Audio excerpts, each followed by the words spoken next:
Have you ever heard of Billon? No, not billion with an I, Billon with an O. It sounds like a rare mineral dug up from the depths of the earth, but it's actually a metal alloy with a long history. For centuries, Billon has been used in coinage, jewelry, and decorative arts. But how is it made and why was it such a big deal?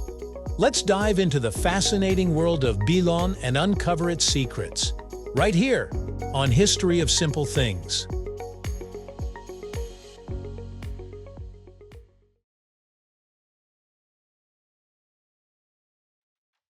Billon is a mixture of precious and base metals, typically silver and copper, though other combinations exist. The amount of silver in Billon varies, sometimes as high as 50%, but often much lower. Historically, it was used when silver was scarce or when governments wanted to stretch their silver reserves by mixing them with cheaper metals. Think of it as an ancient form of financial engineering, making a little silver go a long way. This alloy has been around for thousands of years, with civilizations like the Greeks, Romans, and medieval Europeans using it to mint coins. These coins look silver when freshly made, but tarnished over time as the copper in the mix reacted with air and moisture. So if you've ever seen old coins with a dull, darkened surface, they might just be made of Billon. So how is Billon actually made? It all starts with raw silver and copper, which are melted together in a furnace. The ratio depends on how much silver is available and the intended use of the final product. Once the metals reach their melting points, 1085 degrees Celsius for copper and 961 degrees Celsius for silver, they are carefully blended into a homogeneous mixture. Ancient blacksmiths and metallurgists had to be skilled at controlling temperature and composition, ensuring the final alloy had the right balance of strength and appearance. After the molten metal is thoroughly mixed, it's poured into molds or cast into bars for easier handling. Once cooled, the Billon is hammered or rolled into thin sheets.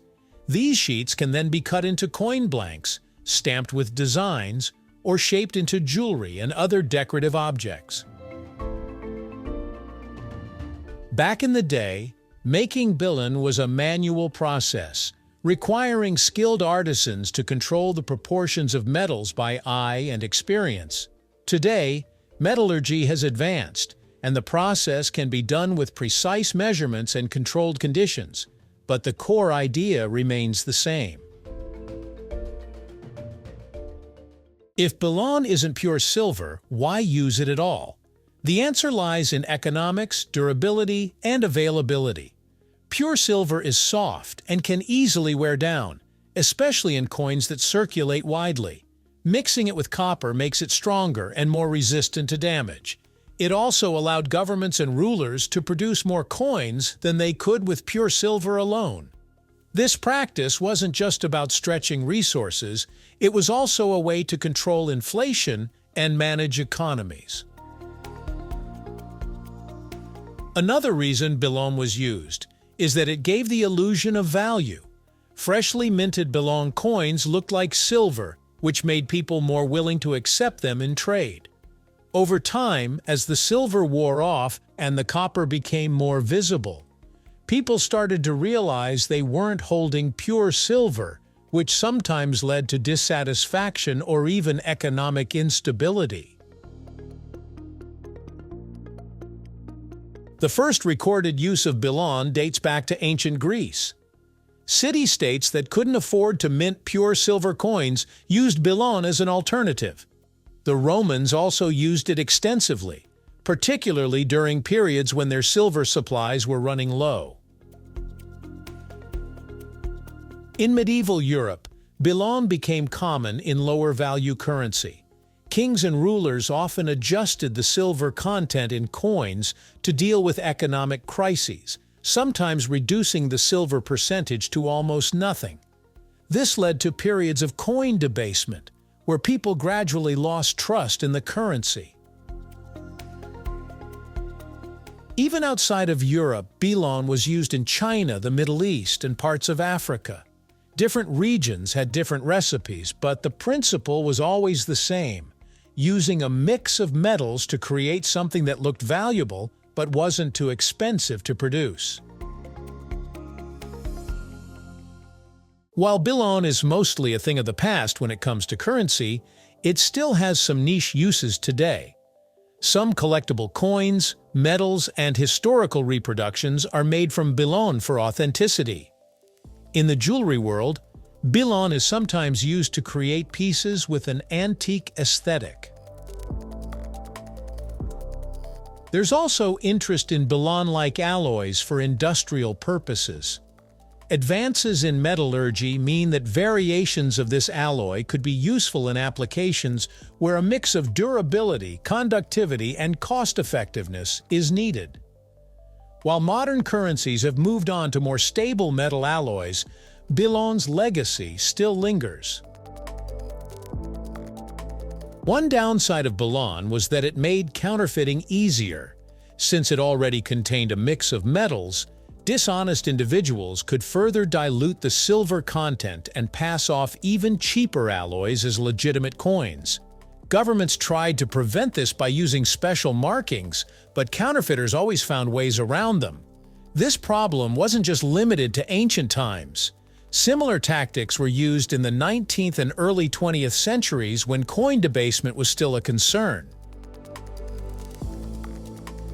Billon is often compared to other metal alloys like electrum, a natural mix of gold and silver, cupronickel, a mix of copper and nickel used in modern coins, and bronze. Each alloy serves different purposes, but Billon stands out for its historical role in making silver go further. It's not as valuable as electrum, but it was more affordable and practical for everyday use in the ancient world. Billon might not be as well known as gold, silver, or bronze, but it played a crucial role in history. It was a clever way to make precious metals last longer, and its use in coinage helped economies function even when resources were scarce. Over time, as societies advanced, the need for Billon diminished, replaced by more durable and consistent metal alloys. However, its impact remains undeniable, shaping monetary systems and trade practices throughout history. Even today, Billon serves as a tangible link to the past, offering insight into the economic strategies of ancient civilizations. Whether in museums, personal collections, or archaeological discoveries, Billon coins remind us of the resourcefulness of our ancestors. So next time you come across an old tarnished coin, take a closer look. You might just be holding a piece of history made of Billon. Thank you for watching. If you have suggestions for our next video, feel free to share them in the comments below. We'll be sure to give you an acknowledgement for your contribution.